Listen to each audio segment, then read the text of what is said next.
Hello, everybody. Welcome back to the Puck and Stuff Podcast, episode 15 with my boy B-Dog. I'm T-Dog. Let's get into this. Sponsored by, well, A Man Can Dream. A man can dream. So, the Calgary Flames have officially clinched a playoff spot. We are going to the 2022 Stanley Cup playoffs. Let's Who's go. hyped? I am. Can it be May already? Please. May the 4th be with you. Star Wars reference. Yeah, I gotta love those. Attack of the Clones is the worst Star Wars in my opinion. That isn't the sequels. Just to let you know there. I don't know why that came to my mind. I don't know. The sequels are pretty bad. Yeah, but in the sense of the prequel wise, Yes. Attack of the Clones was just not good at all. I would say the third one, Revenge of the Sith, is underrated. It's very underrated. Yeah, Yeah. I'd say. I mean, Empire Strikes Back will always be my favorite. It's the best one. I would say for sure it's the best one. But it's crazy that they'll have to deal with Darth Vader. Speaking of Darth Vader, Darth Vladar, who didn't actually start these last two games, but he has been a pretty good backup for our Calgary Flames, I'd say. Yes, he has. He's been doing pretty well for us, and I'm really happy.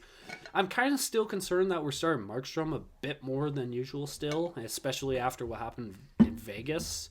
But I'm still happy that he's still on top of his game, and Vladar will hopefully get his chance soon as, who knows, he might start next game. Yeah, Vladar will probably get, well, now that we clinch, I mean, they're going to definitely want to, of course, keep playing a consistent game. Well, of course, until the end of the season, but especially to officially clinch the division, which we are 3 Magic points away. Hence, that would be either 3 Flames wins or, for, say, a few Edmonton Oilers losses. Yeah. So that's happening pretty quick. It'll probably happen during this week, Somewhere in this this week week. span and stuff. But I would say after that, Vladar will definitely get some starts and stuff. And you know what? Give him some confidence too, right? Because you never know. In a tournament that is the playoffs that take a long time and are very heavy and gritty, you might need to play your backup, right? Yeah. Think about Carolina right now. So you see that Frederick Anderson gets injured, goes for an MRI today.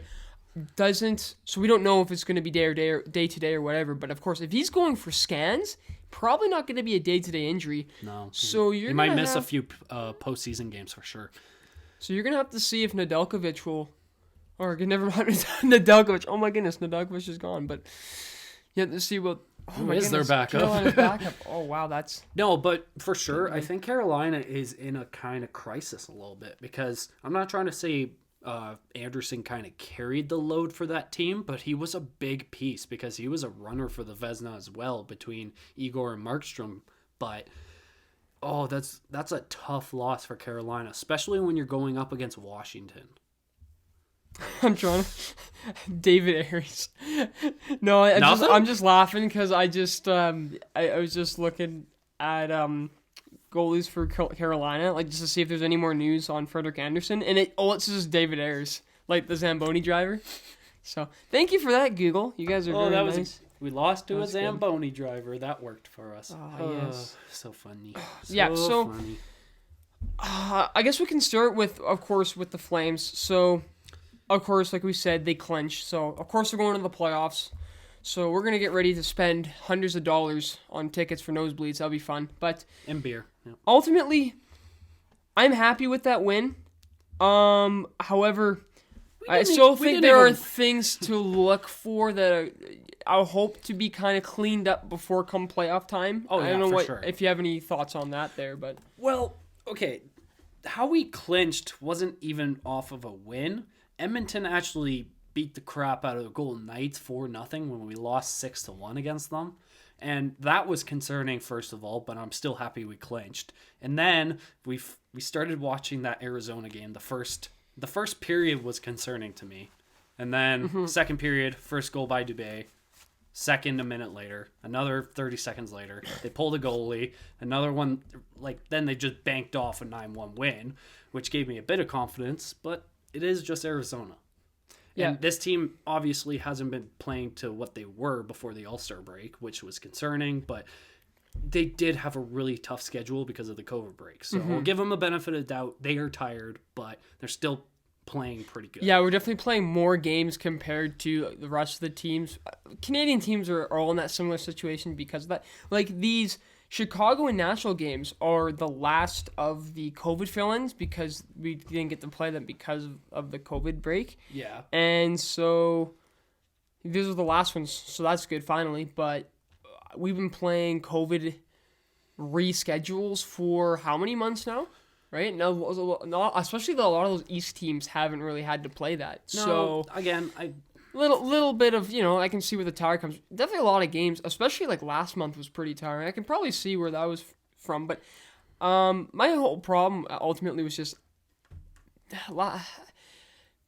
wins weren't as convincing. Like that was like I was saying in the previous podcast about that with the California trip. Those wins, yeah, they won, but they weren't like convincing playoff wins. I just saw them as you're winning because these teams like Seattle's, you win because you're just ultimately the better team. Of course, you have to play better than them, but there was a lot of sloppy plays, especially, and this has been our biggest problem with all these games. Look at the Vegas game. A lot of penalties and a lot of turnovers. But go back to the penalties, you have Keegan Colasar headhunting Chris Tanev. So what do you have? That was unbelievable to me. Man, it's just...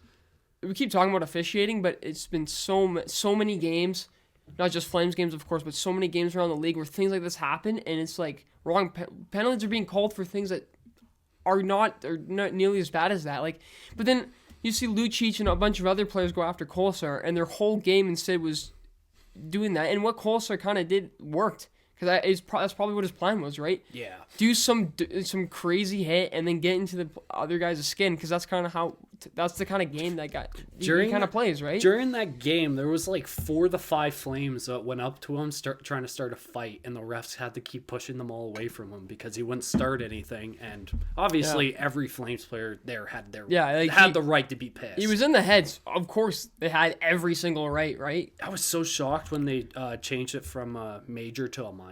I was like, why? Yeah, what exactly about that hit was like, oh, it's not a major penalty, it's a minor? He went straight for the head, and it was like, really? That's not a major? Not even kicked out or anything?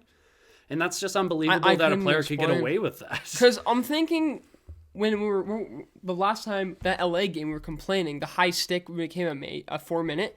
It was because there's blood drawn, right?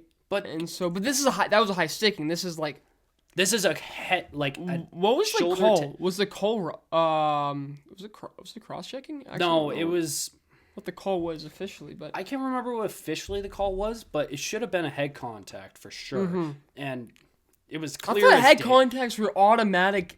Like they go out for 10, but they get but the other team gets 4. I think in those situations, 4 in a game or something. Oh no, I think it's 10, and you're kicked out of the game. It's a 5-minute and you're kicked out of the game. But I was still very shocked to see that it wasn't kicked out. And one little thing that you were mentioning about the Flames' struggles this month lately, one thing that kind of scares me right now is the last official playoff team we won against was Los Angeles in that Calgary, in that California sweepstakes. And then before that, the last one was against Tampa when we won 4-1. Mm-hmm. And that was back in March. Yeah, so it's been a bit of a jump. There are definitely some games where we're losing, and it's maybe I don't think it's the team that I'm worried about. We're losing against playoff teams. That's what's worrying me. It's the style of games that are being played when I feel like you're still fighting for. Because think of the Vegas game. This is before they clinched, so I was expecting a lot harder of a game, and they had a lot of possession. I don't think the score really shows that how hard Calgary was playing at certain points, but it wasn't a full 60-minute effort, and what we're used to, and definitely not a Daryl Sutter game, I'd say. Well, because I think it was when it was up to 4-1 for Vegas, they shot the same amount. Because we had 18 shots and 1 goal. They had 18 and 4. And I'm not trying to blame Markstrom for that, but it kind of showed he was getting a little bit exhausted and tired in that game. Yeah, I would, like you said, I would we know that he's going to be being put out there for, of course, still till the end of the season type thing. But yeah, some rest would be nice. I think he's going to get his confidence back. I was a bit worried, though, like we were saying. So, with Arizona, they scored the first goal 30 seconds in, which was a nice deflection by Nick Ritchie. Yeah. So, you can't complain about that. But then I was kind of worried that what's this going to lead to, right? Luckily they only scored the 1 goal. And then, of course, next period comes domination, 9 goals unanswered kind of thing. But that was nice to see. It just for a little bit, it almost felt like, oh, does this mean that like Markstrom's gonna have one of those games again? Like, and kind of proving the point that, oh, maybe Vladar should start. But no, he was strong, and that was awesome. So maybe he's gaining the confidence back. Maybe. And so, which is perfect. It's a great time to have that come back, right? Because you're at the end of the season, and it's getting pretty close to start getting prepared if you're going to play Dallas, Nashville, or whoever. Yeah, speaking of some players on this team, I have noticed in the recent play of them picking up the pace and giving a lot of opportunities for this team, and one of them is Dylan Dube. We've talked about him before, and we've obviously mentioned halfway through the season he was kind of slow. He was kind of having that off year for sure, but he's really starting to pick it up, like always going for those goal opportunities. He scored 2 against Arizona. I know it's just Arizona, but still, how he plays the puck with his and gives the opportunities where they come, it's great. I love to see it from such a young player like him too, because we've been watching him since the juniors, and yeah, it's just great to see the play, like the potential starting to finally show a little bit there for him, and it's showing also he's developing really well under Sutter's system. Yeah, he's a hard worker, and you can tell that he's working under Sutter's system. Sutter has been giving him praise too, even when he wasn't getting some of those goals. But let's see here. Last 5 games, he had 2 goals, of course, against Arizona. Then the Vegas game, he had that 1 goal. Yep. No points in the home game against Seattle, but then he had 2 assists against Seattle, and then in San Jose, he had no points.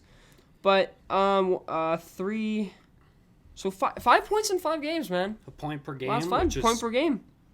Still That's pretty awesome. good. So, because right now he's got 27 points in the season, career high with the 13 goals. But these are a lot of these goals are coming later in the season, and that's really nice to see. Especially when playoffs are right around the corner, and you need a good gritty guy like him, because he's not obviously like how Gaudreau is with his hands. Dube is a smaller guy, but he is still a gritty player, and I still like I find he's not a net crusher, but he can find his way to the net, and he's got a good shot. He's got a wrister for sure. Excuse me. It's not turkey dinner, man. All that Easter stuff. Happy Easter, everybody. Yeah, happy Easter, everybody. Yeah, but yeah, I think ultimately, it's not a sophomore slump because this would be his 3rd season. I'm pretty sure he's played for. I thought he played 3 for or something. But like younger players are always going to have a season or 2 that's not as dominant as you'd say. But I think the promise is still there, and a player like this seems to always kind of do something in the playoff, become a captain clutch. So that's something to really look at. But what's great is if Dube is going to have some games where he's putting up some good points, that's on the 3rd line, secondary scoring, which is what we've also been complaining about, because with the past games, and I would say the month, a lot of it has been domination by the first line, hence 2 players who almost have 100 points. Both piece for each other, and 2 of those players being Tkachuk and Lindholm having 39 goals, so pretty much going to get 40 goals on the season. In that Arizona game, that first line, all of them got 4 points that whole game, and I was amazed to see that. And also going back to Dylan Dube, he started in the league. He started with the Flames in 2018-19 season. He only played 25 games, but that's where it kind of went up because I believe he had some injuries, or they called him up halfway through. But this is his first time full season. But he had a goal or 2 in the Colorado series. Yes. I remember that. Yeah. Yeah. But this is like his full-time first season. Oh, yeah, sure. yeah. So he's put up 27 points in 72 games, which isn't great, but he's still on that slump season, but he's still picking it up a bit, so he could end the season with 30. Which isn't bad. For depth scoring on a 3rd or 4th line, that's not bad. Though, and a lot of those points are hard-given points, like hard-working points, right? Like exactly. He deserved it. It wasn't like kind of... I'm not throwing any shade at Toffoli, but a lot of his points have been from empty netters and power plays. And that's nothing against him or anything. I'm just saying it's like, when you have well-deserved points, like they're well-deserved points. Yeah. You know, that's a pat on the back. We're really picking apart the Flames today. Well, we're Well, usually so nice to them, but today's one of those days. I think, and we're going to be critiquing this team, I think, simply because this playoffs, the players know, though, too, that this is going to be a different year than 2019. Like, Goudreau, in his interview after the Arizona game, was saying that he knows that, like, everyone just got kind of tired. They let off the gas pedal too much, and they played against a team that was coming hot. Like, Colorado was coming in hot to kind of, you know, save themselves, get into the playoffs, and then they kept playing hot. Yeah. Ultimately, that momentum could have honestly got them even further than where they went and where they lost in the second round, of course. But as I lose my train of thought here, but so like the players know that. But I think the reason why we critiquing this is just because, you know what it is? It's the Daryl Sutter effect. It's the Daryl Sutter effect. This dude wasn't even smiling when they were up 9-1. Yeah. He doesn't care. That was so until funny. that Stanley Cup is literally filled with champagne and he's drinking out of it is when he's going to smile, right? I think it will be a disgrace to Sutter if any coach gets the Jack Adams Award except him. Like, obviously, Sutter doesn't want to talk about it. He's more worried about playoffs and everything. But, dude, the effect that he had on this team just for 1 year is insane. Phenomenal. Like, it's okay, so before I'm saying that let's just try and think of other coaches that have possibility. I would say Gerard Gallant in New York because the Rangers really are becoming a dominant team. I would say Mike Sullivan again with Pittsburgh. Because what about Florida's coach? Andrew Brunette, yeah. I would also put him 100%. Up there. Someone could even say Sheldon Keefe, right, with kind of how the team was, like, you whatever, and you kind of gained some momentum back now that Matthews is scoring at will. Yeah, for sure. Right, so you could even put that in. Of course, and then Colorado. Colorado, yes. Colorado, no, because he's been coaching. Who's the coach there? Bednar. Bednar? Yeah. He's been there for quite a bit, hasn't he? 4 or 5? Yeah, he's basically been there starting this team. What's crazy is as soon as Mr. Waugh left, they kind of got good. So it was. I'm pretty sure it was as soon as Matt Duchene left. And then, of course, one of the best coaches right now in the league. I don't think he will win the Jack, of course, this year, but Carolina though, with Brind'Amour, that dude you search up Brind'Amour right now. That dude is like a bodybuilder, man. That guy could probably outmuscle the majority of the players. Is he that jacked? Dude, he's ripped, man. That's what I hope to be when I'm like 55. You know, he's their head coach. Yeah. Oh, Rod Brind'Amour, man, absolute legend. Yeah. But there's a lot. But someone was saying this on Instagram, and I agreed with them on this it. guy's huge. The reason why they think the Jack Adams goes to Sutter. This wasn't a Flames fan, by the way, but they were saying it was because the difference in how this team has performed because of Sutter's appearance is crazy, and it is so true. This team is making the Flames are literally breaking records left, right, and center. Players. I think there's like 9 players or something who are breaking their point records, some with goal records. Markstrom's having a phenomenal season. Right, Goudreau is the first player to get 100 points since Theo Fleury, and I think it was the 92-93 stint. There's just so much positive out of it, which of course is makes you positive and ready. And I think that's why we're going to be so critique of it ultimately, is because the Daryl Sutter effect, and this season has been so good. You don't want to let it go to waste. Yeah, exactly. Especially when you have contract seasons and Goudreau, which we'll get into because of Brad Treliving's comments on Goudreau and his contract. You still got Kachuk that could also hit 100 points this season. It is possible. Exactly. And you have Mangiapane that's having a career-high season, and he's starting to look like a breakout player for this team. Yeah. And you also have to pay him, and that's terrifying. And also, I really wish we were visual because look at the head coach for the Carolina Hurricanes. That was a poster in 1993. The draft. Him and Lindros. Oh, I really wish I could post that. Buddy's on the trend, man. Buddy's on the trend. No, post that as no. I should put that up as like the title, the thumbnail for this episode. Rod Brind'Amour single-handedly takes the Hurricanes to a Game 7. Oh, Stanley Cup final. Oh, speaking of Carolina, backup is Antti Ranta. We knew this. We just couldn't remember the name. His goals against. Sorry, I had it. I'll take the stats up. I was just looking at Dube, so I wanted to switch it. But, Ranta's not a terrible backup though. I don't see whatever. It's just. But he's not Anderson. Anderson literally is either 3 or 2 when it comes to Vezina candidation. So you lose a top 3. You know what I mean? Like Anderson, man, deserves some playoff success, man.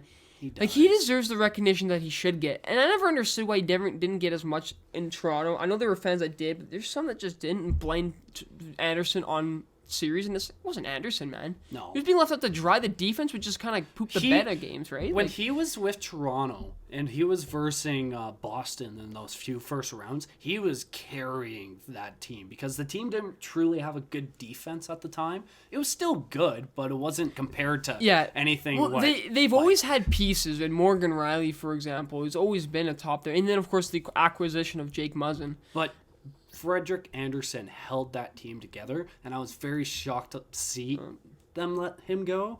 Even, obviously they didn't have the cap space to afford him anymore, but it was really, I bet it was really tough for Leafs fans to be like, great, our best goaltender we had in, 5 years just left? Well, it kind of says, too, with Jack Campbell, he's going to have, I think he has the ability to, and I think he will, but Jack Campbell will have to stand on his head, man. Yeah, for sure. It's especially when you're versing either Boston or Tampa it's not Bay gonna be easy, man. In those series. Yeah. It's great that you have a great offensive force like Austin Matthews and Mitch Marner and Jonathan Taves there.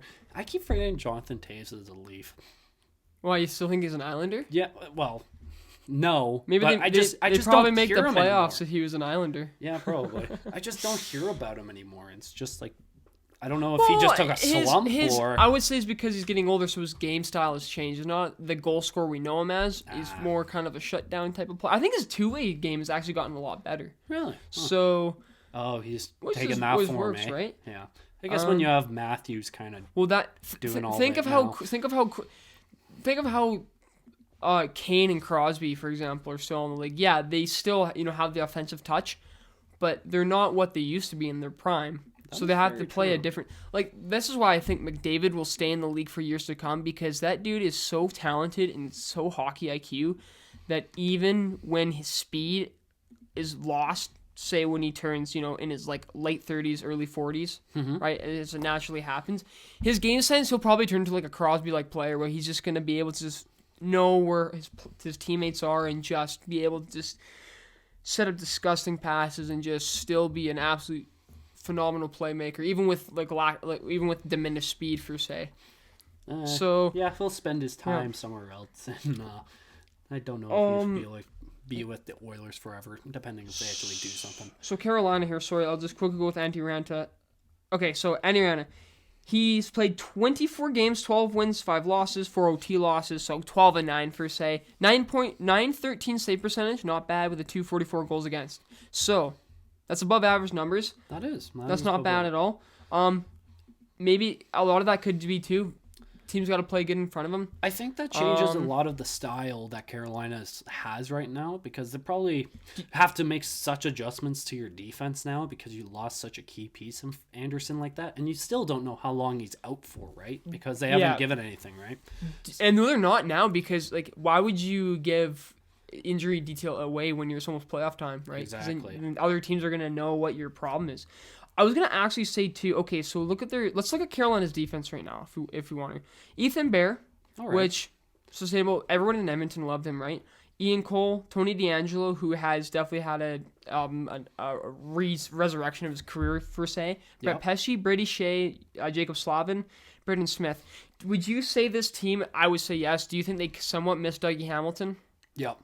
Because he went to New Jersey, right? Yeah. Yeah, so that was also a very big shocker for me in the last year's offseason, was Dougie Hamilton not going back to Carolina. Because I thought he would have been this is our big defensive piece, can't lose him. But I think they went with Frederick Anderson in that sense, which makes sense. Because they didn't truly have a good starting goaltender, and they probably looked at... Nedeljkovic was... I was initially surprised with Nedeljkovic, thinking that he would probably be a good 1A, 1B. Of course, Freddie Anderson was not there once he left for Detroit. Yeah.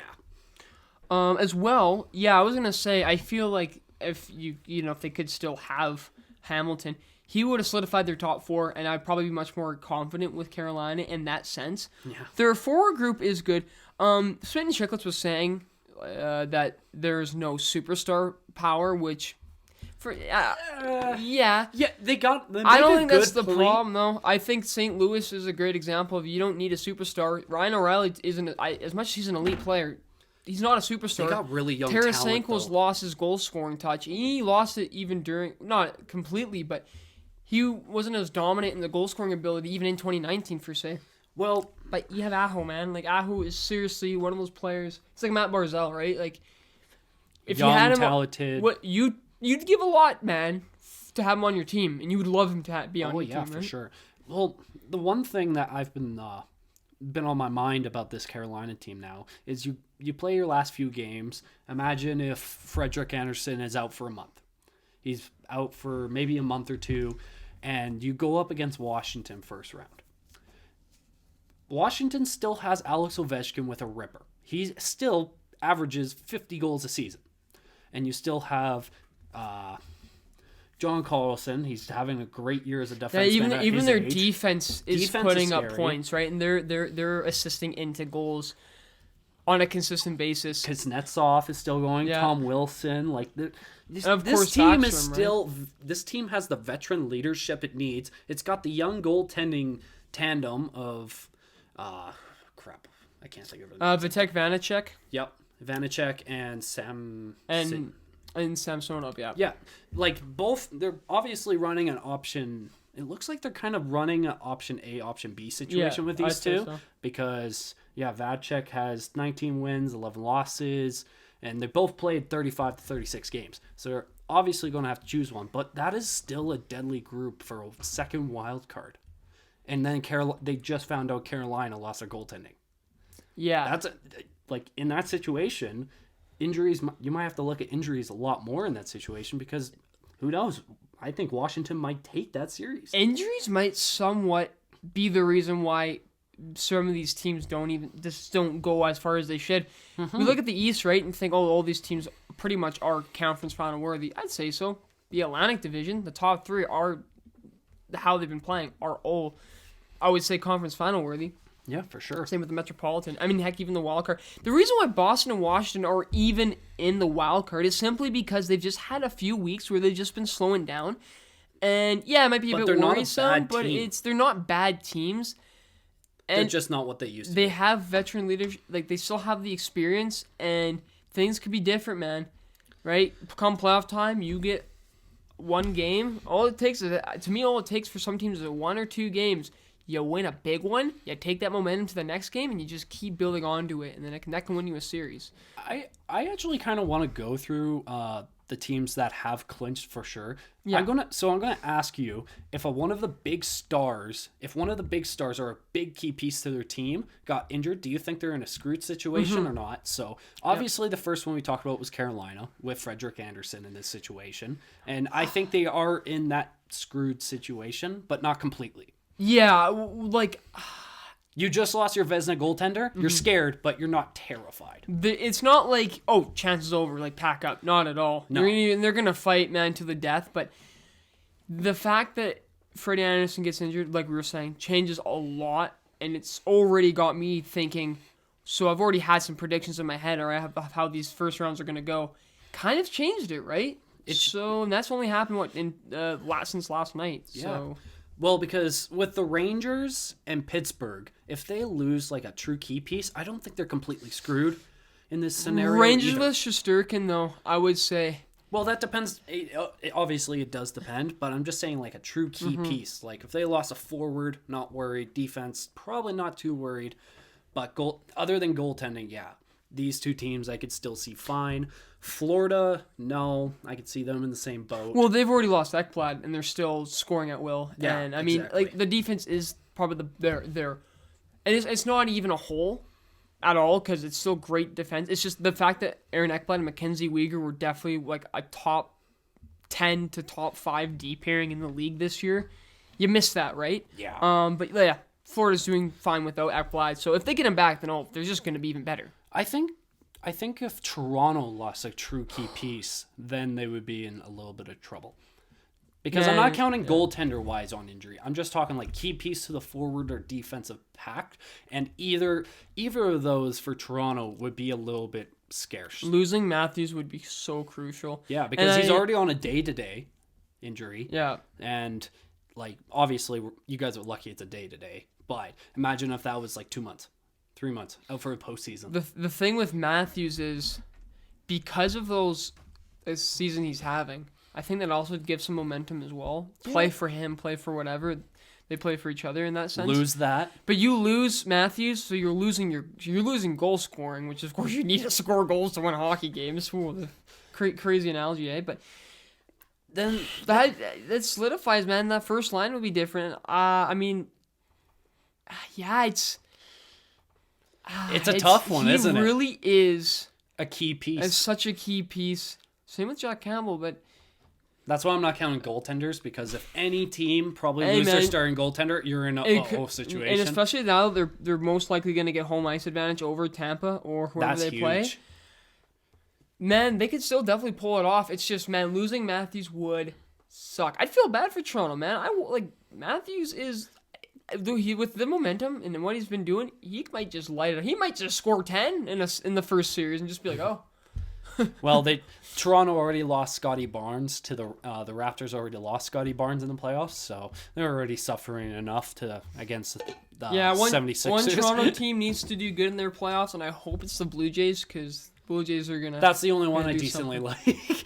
No offense to Raptors, Leafs take all the offense. So there's 3 more teams here that if they lose a true key piece, I wouldn't worry so much, and it's Tampa, Boston, Washington. Those are the big.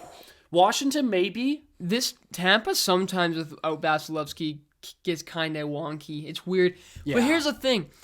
They do really good in 2019 in the regular season, then they poop the bed in the playoffs, but then they had okay seasons, like, compared to what their level's at. Good seasons, but, not what they're used to. Then they win their cups. So anything can happen, but I do think if you lose Kucherov, you're gonna lose some. You're gonna lose some scoring. But they still got tons of depth on that forward bounce.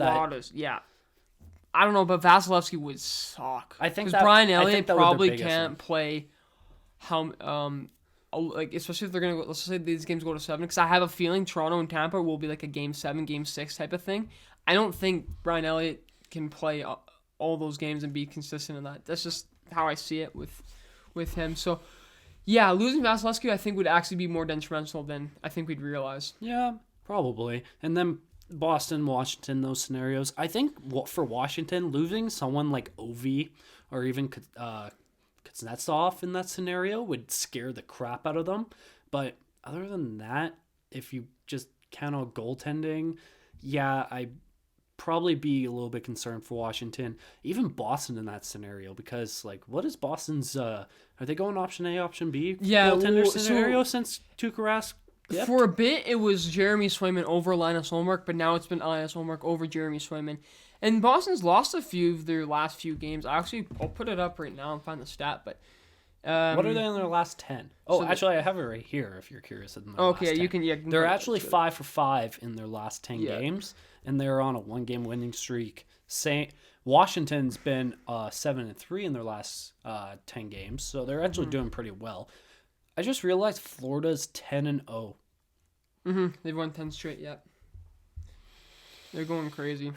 It's okay. Don't think about it. Just don't think. They're going crazy. I just here's the thing. I hope they don't get President's Trophy, because then they're gonna get cursed. And if my prediction's still right with Florida being the ultimate winner, it's gonna be wrong if they get President's. You know what? You made me so curious. When was the last time a President's Trophy winner won the Stanley Cup? Can you figure that out? I knew. Okay. If you guys, new question for the comments. Do you know the last time a President's Trophy winner won the Stanley Cup? I'm going to search it up just so I know, but I would love if you guys should put it in the comments. I knew this and I just can't remember anymore. But yeah, but if you guys could figure that out, that would be funny. Don't research it. Try maybe guessing it. It would be fun. But yeah, that's actually insane. My guess is going to be Chicago in 2015. Huh.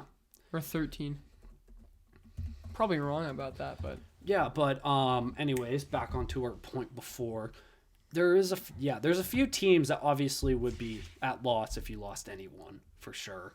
Like if we even moved over to the West, Colorado, I think Colorado would be fine. St. Louis would even be fine.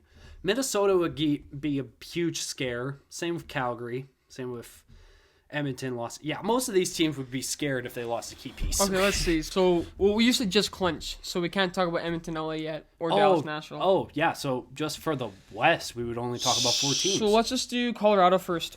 Who do you think? I wouldn't be crazy worried. Or what do you think? Unless it was Kempe. Yeah, Kemper, if you or lost... Kemper, not Kempe. Sorry. Yeah, Kemper. LA. Well, Yeah. Kempe, man, you lost him. That's like majority of your goal scoring for LA gone, so you don't want to lose Kempe. Yeah, pretty much. Yeah, Colorado. Yeah, Kemper. I mean, they're still playing great with, even when they didn't even have McKinnon, they were winning their game. Like, they only had one game. And they beat Flames, but yeah, without Landeskog. Makar would kind of suck though. I mean, that's Julie, but they have so much. Such a big piece. But they have so much defensive depth. I think it would be Kemper, and honestly, Colorado is deep enough that Francouz could even steal a few games if he has to play a few. I don't think he's a terrible backup. So. No. St. Louis though, it's their goaltending. And it's Ville Husso right now. If Ville Husso, even maybe even Ryan O'Reilly, but I would say with Ville Husso, yeah, I'm gonna be more whatever with that. Yeah, I would say St. Louis and Colorado for sure. Like meh, if they lose a key piece, it's not truly end of the world. Minnesota, I would be concerned. Like if you lose Kaprizov, yeah, you might be in a lot worse situation. So they're lucky with goaltender. Talbot gets out.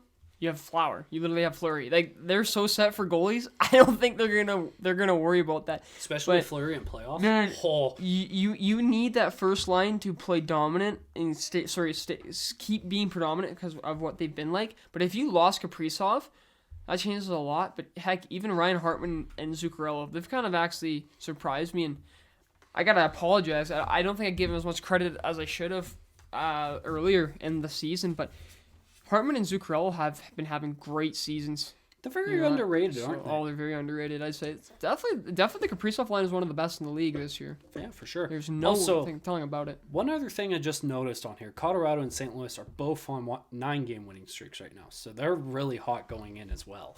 And the last clinch team is back to where we call home, the Calgary Flames. If they lost any key piece, I think I would still be terrified. But dude, there's so many. You know what? Maybe it's because this team is like I follow it so much. We too determined. I'm worried. Like I don't think Tanev is a bullet is a machine, but yeah, if Tanev got injured, man. When he took that hit to the head, he got right back up, sat in the dressing room for a minute to get concussion protocol, and then got back out. So it was good for him. He's a I can't imagine losing him. I think what it is if the first line in general just loses it, like say injury loses its touch, whatever. Yeah, that's a lot. Because you don't want to lose Markstrom either. Again, you never truly know how injuries can affect the team or who the injury is. Anything can happen, and that's why we love playoffs because, again, you never know what could happen. There's been situations in playoffs where an injury has caused a series. Oh, yeah. Like, I bet you could think of one. Well, I mean, for one, a lot of controversy with Tampa Bay. In the Kucherov scenario with the Cavs problems, same with this is what Chicago did in 2015 when acquiring Antoine Vermette. If I'm correct, it was Taves or Kane that was injured. Taves. And they had some cap space. Yeah, and then they had some cap space. 2006, Dwayne Rollison. I'm 120 million% sure the Oilers would have beat the Canes in 06 if Rollison did not get injured. Was that Bettman's first pull out of his ass? Bullshit? Well, no, he was injured. I don't know. Or was it 2004? There's so many like.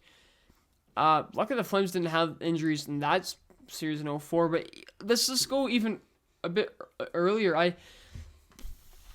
It's hard to think earlier. It's hard to think unless if I have to think about it more. But 100% there's been teams, right? And we know this. I mean, yeah, injuries with. Yeah, I can't. You can't think of it back to it right now, but. Yeah, it's amazing. It's just amazing how one injury can affect everything for me, though. It's just that's why I kind of went through those teams a little bit and been like, hey, what team would suffer the most? And if they lost up key piece. But actually going back on Calgary, did you actually want to mention Gaudreau and Brad Treliving's words since we came right back to circling the Flames? Yeah, for sure. So if you guys haven't heard, right after the Flames Arizona game, Brad Treliving went on interview, and he said he's going to go heaven and earth to sign Gaudreau. And as a Flames fan, I love to hear that we're going to be able to, that we're hoping to sign our 100-point giver, Johnny Gaudreau, Johnny Hockey.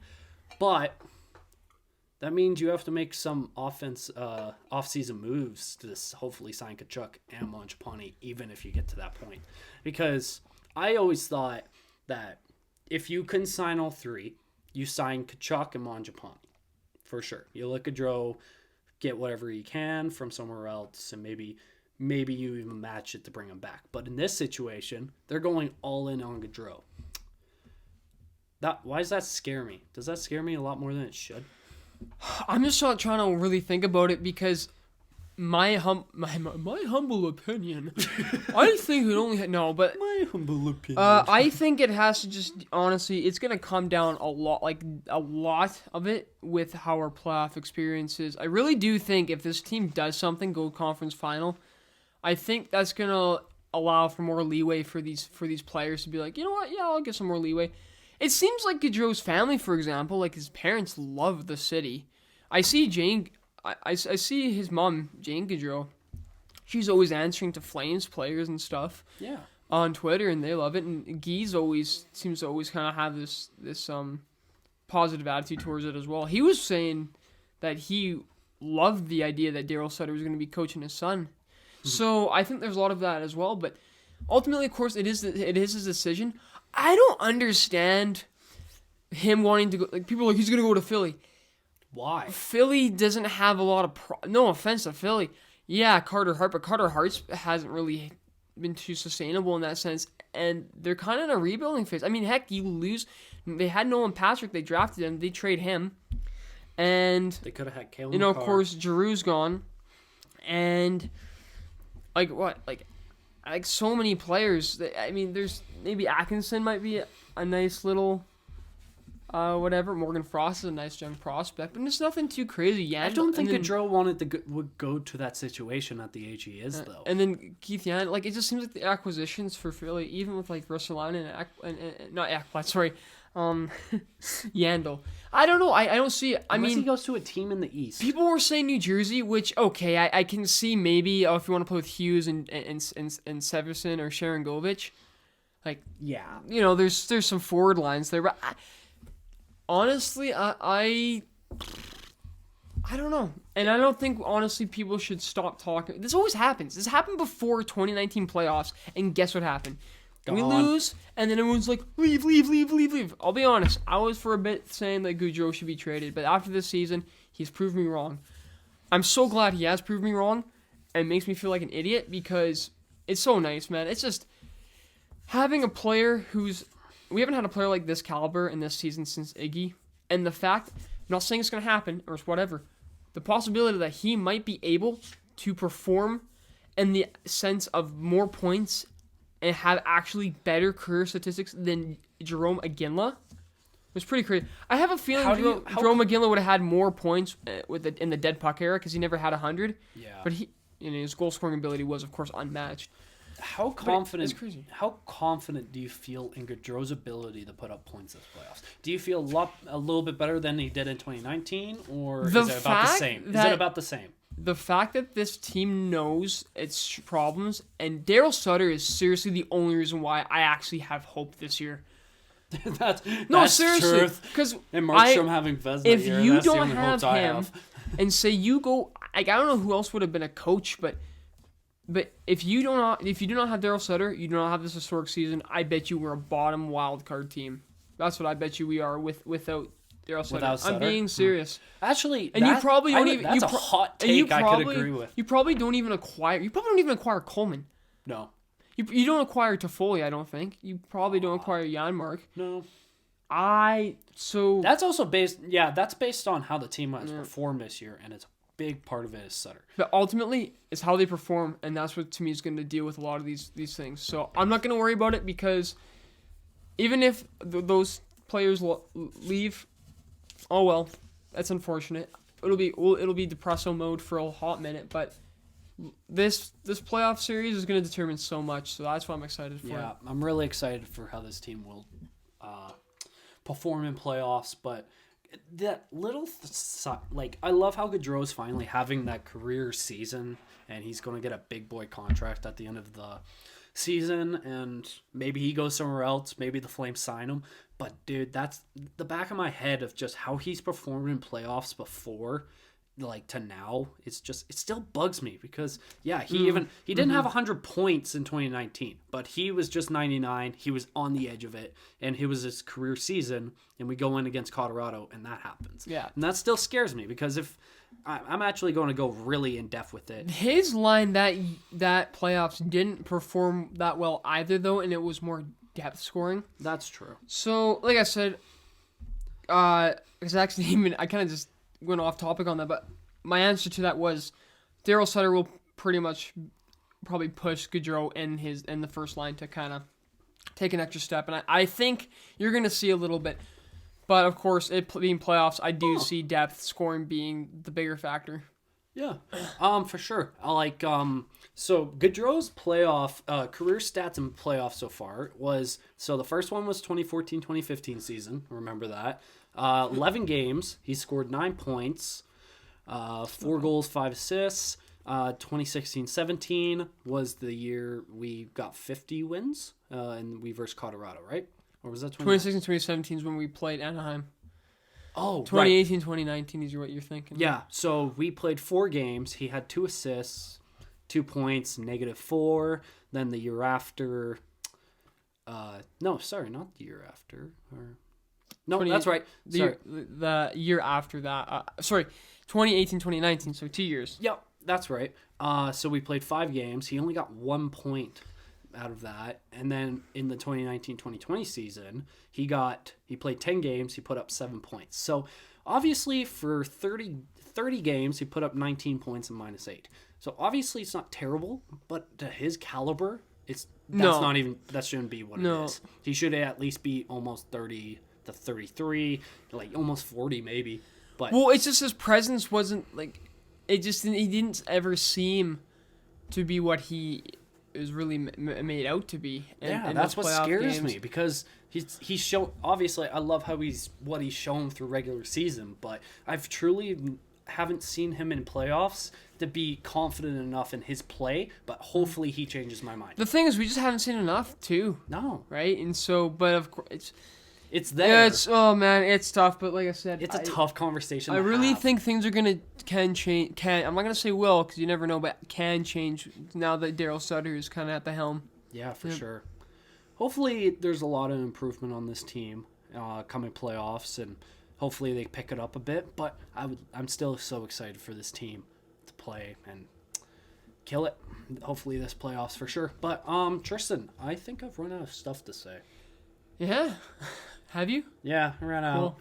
And this isn't a short episode. Oh, yeah, it's been pretty long. It was a pretty long one. Ultimately, gotta get that stuff off the chest, right?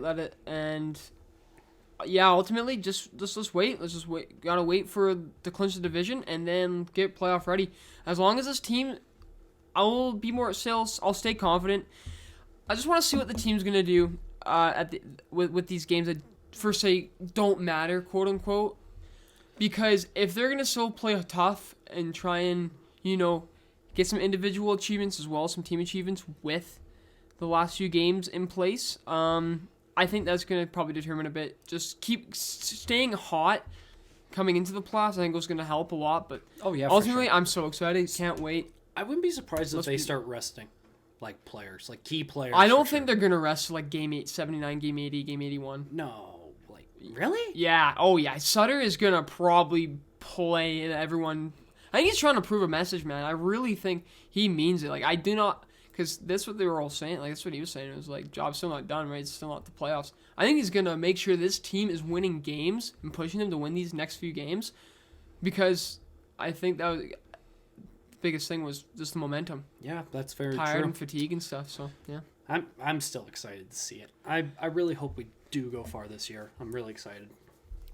And again, like I said, I got nothing much else Well, to say. only time can tell. But that'll wrap it up for episode 15. Thank you guys very much for there we listening. Check us out here on YouTube, Spotify, Buzzsprout. We have an Instagram as well, at Puck and Stuff. And ultimately, yeah, if you guys have any other things you want to say or any comments, just leave it in the comments section down below. Smash that like button. And hey, Brendan, got anything else to say before we head on our way? Yeah, I actually do. I thank you guys so much for everything you guys have supported us, and I love everything about it. Like Tristan said, you guys should subscribe to our Spotify, YouTube, Buzzsprout, and our Instagram page is cool as well. We post some funny stuff on there. And yeah, thank you guys so much for listening, and we'll see you guys in the next one. Peace.